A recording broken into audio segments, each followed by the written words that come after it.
Hello दोस्तों, स्वागत है आपका आपके इस YouTube channel to news pro student पर। दोस्तों इस वीडियो में हम बात करेंगे बीएसएससी सीजल 3 से संबंधित महत्वपूर्ण बिंदु पर। दोस्तों यहाँ पर हम कई सारे कैंडिडेट का जो है डाउट्स लेने वाले हैं, लेकिन सबसे ज़्यादा जो कैंडिडेट जो है वो प्रश्न पूछ रहे हैं वो है पेमेंट से संबंधित। तो दोस्तों जो भी कैंडिडेट बीएसएससी सीजल 3 का फॉर्म फिलअप कर रहे हैं उनको पेमेंट में जो है बहुत ज़्यादा प्रॉब्लम आ रही है। यानी कि इनके कहने के अनुसार मैंने देखा कि कई सारे छात्र ने ये जो है क्वेश्चन किया कि सर मेरा पेमेंट जो है वो कट गया है, लेकिन अभी भी वो रेड ही दिखा रहा है, ग्रीन नहीं दिखा रहा है, यानी सक्सेसफुल नहीं हुआ और नेक्स्ट प्रोसेस पर जो है हम आगे नहीं बढ़ पा रहे हैं। ठीक है। और कई सारे कैंडिडेट का कहना यह है कि मैंने 10 दिन पहले ही जो है पेमेंट किया था और अभी तक वो पेंडिंग में है और मैंने दोबारा पेमेंट किया तो भी वही स्थिति दिखा रही है। तो दोस्तों मैं इस वीडियो में आपको साफ तौर पर बताना चाहूँगा कि जिन भाइयों के साथ ये स्थिति हो रही है कि पेमेंट उनका कट रहा है, ठीक है, तो सबसे पहले तो आप एक बात जान लीजिए दोस्तों, अगर आपको कोई डाउट्स हो रहा है पेमेंट से रिलेटेड तो आप इस नंबर पे कॉल कर सकते हैं। अगर आपने आईसीआईसीआई पेमेंट बैंक को चूज किया है तो, और अगर एसबीआई पेमेंट गेटवे को चूज किया है तो आप यहाँ पे नंबर जो दे रखे हैं, 2 नंबर यहाँ पे देखने को मिल सकता है, इन दोनों पे आप कॉल कर सकते हैं। अगर ये कॉल जो है बिजी आती है तो भी आप किसी न किसी टाइम में कर लीजिएगा, एक न एक बार आपको ये कॉल लगेगा ही। नहीं लगता है कॉल तो आप ईमेल कर सकते हैं, ये दोनों ईमेल पर, ठीक है।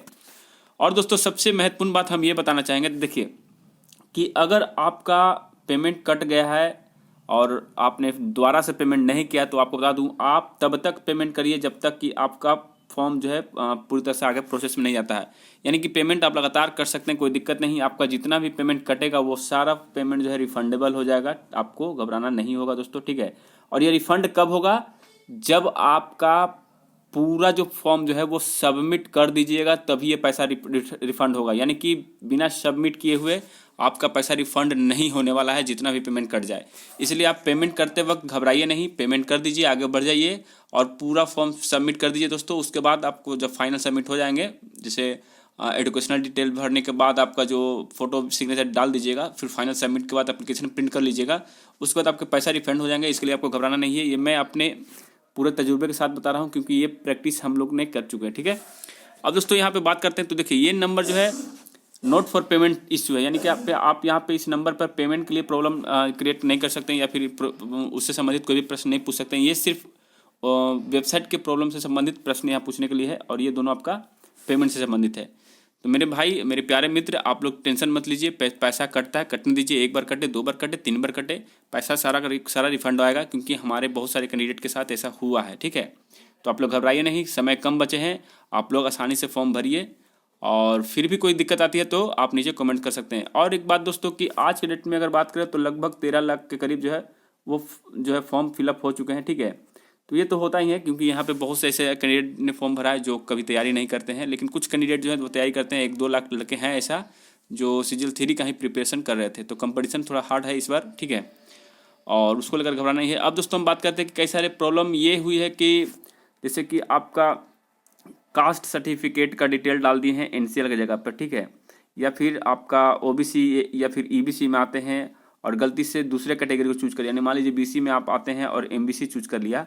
तो देखिए एक उपाय है दोस्तों कि अगर मॉडिफिकेशन लिंक आएगा तब तो ठीक है, अगर नहीं आता है तो दोस्तों आपको फिर अनरिजर्व माना जाएगा, ये जो कैटेगरी मिसमैच हो गया है, ठीक है।